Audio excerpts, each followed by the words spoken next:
पक्ष और विपक्ष के बड़े चेहरों ने इस मंच से जनता से सीधा संवाद किया। हमारे बीच में लाखों दर्शकों ने जीतन राम मांझी, पवन खेड़ा, केशव प्रसाद मौर्य, भूपेश बघेल, पप्पू यादव, मुकेश सहनी और चिराग पासवान को सुना है। इसके अलावा हमारे बीच में कुछ ही देर में आप संजय झा को भी सुनेंगे। लेकिन अब वो वक्त आ गया है जिसका आप सभी को सुबह से इंतजार था। हमारे अगले खास मेहमान भारत की राजनीति के चाणक्य माने जाते हैं।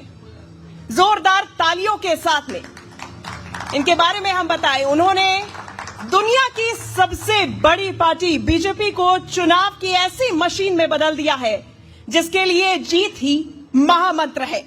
उनकी मेहनत और लगन की मिसालें दी जाती हैं। पार्टी और सरकार को एक सूत्र में बांधे रखने की उनकी काबिलियत का कोई जवाब नहीं है।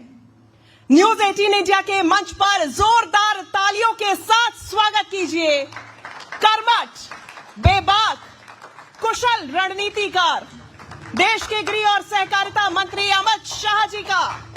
इनसे बात करेंगे न्यूज 18 नेटवर्क के editor in chief Rahul Joshi जी।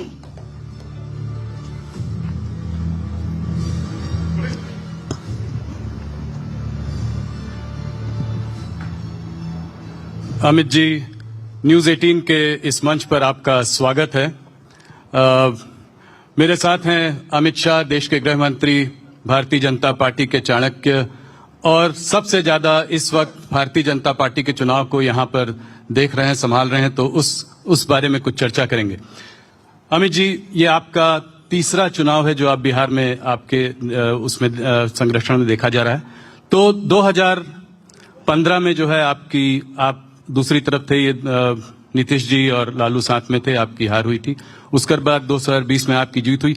इस बार इस चुनाव में आप क्या देख रहे हैं? क्या आंकड़ा दीजिए कि कितनी सीटें आएंगी आप एनडीए के लिए?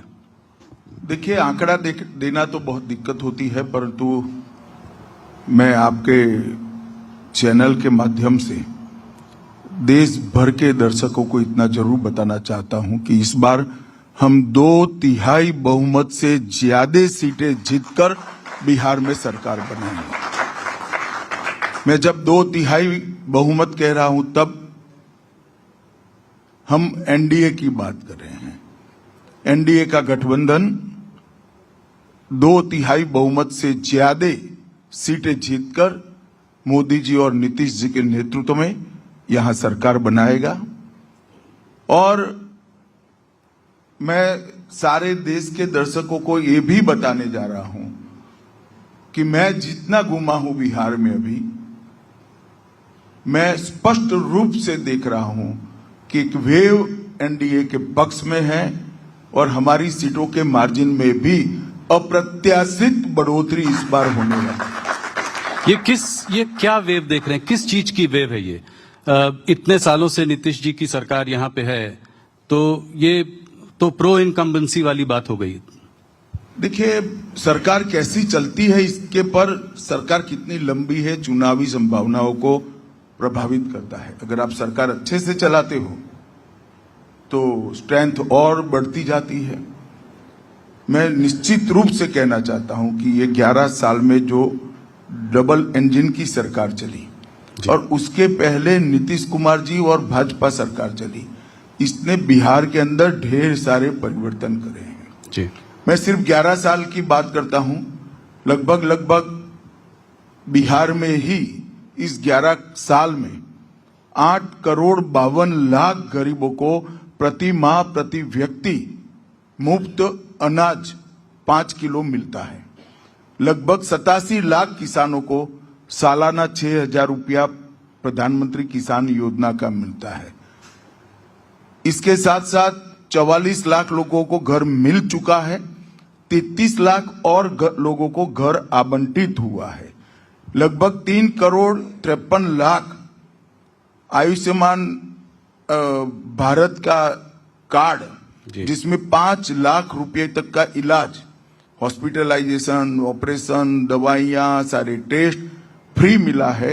और लगभग इसमें हजारों करोड़ रुपया बिहार के गरीब का बचा है। जनधन योजना में 6,60,00,000 बैंक अकाउंट जो कांग्रेस पार्टी 70 साल से नहीं खोल पाई थी, हर गरीब को बैंक अकाउंट हमने दिया है। 1,60,00,000 लोगों को पीने का पानी दिया है। 1,33,00,000 लोगों के घर में गैस का सिलेंडर पहुंचाया है और इतने ही लोगों के घर में शौचालय बनाने का काम नरेंद्र मोदी जी के नेतृत्व में बिहार की भूमि पर हुआ है।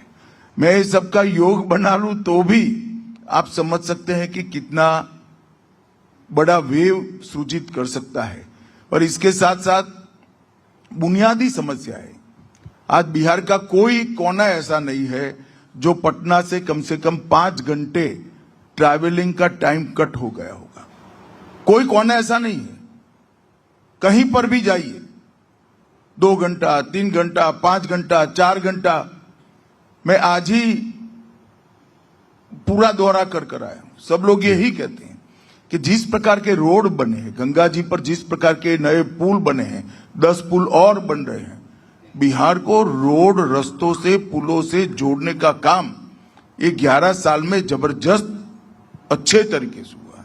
बिहार 2 एम्स मिले हैं, एक दरभंगा में मिला, दूसरा पटने में है। 2 नए एयरपोर्ट मिले, दरभंगा हो चुका है, पूर्णिया होने जा रहा है, पटना में एक और नया एयरपोर्ट बन रहा है। तो बिहार को एक प्रकार से विकास के रास्ते पर, पटरी पर चढ़ाने का काम नरेंद्र मोदी जी और नीतीश कुमार जी के नेतृत्व में हुआ है। और नीतीश बाबू ने 11 साल के अंदर बिहार को पूर्णतया जंगल राज से मुक्ति दिलाने का काम किया। ये वही बिहार है 20 साल पहले जहां जघन्य हत्याकांड होते थे, नरसंहार होते थे, हत्याएं, फिरौती, अपहरण, लूट, इतने सारे किस्से हर रोज अखबारों ने छापना छोड़ दिया था। जब तक 5-6 लोगों का हत्या नहीं होता था, अखबार छापता ही नहीं था, वरना रोज वही छापना पड़ता। इस प्रकार का माहौल बिहार में कर रखा था। इससे पूरी मुक्ति मिली है। व्यापार फिर से आया है, बरौनी का कारखाना बन चुका है, ढेर सारे इथेनॉल के प्लांट लगे हैं, पेट्रोलियम रिफाइनरी आ रही है, ढेर सारा काम यहां पर हो रहा है।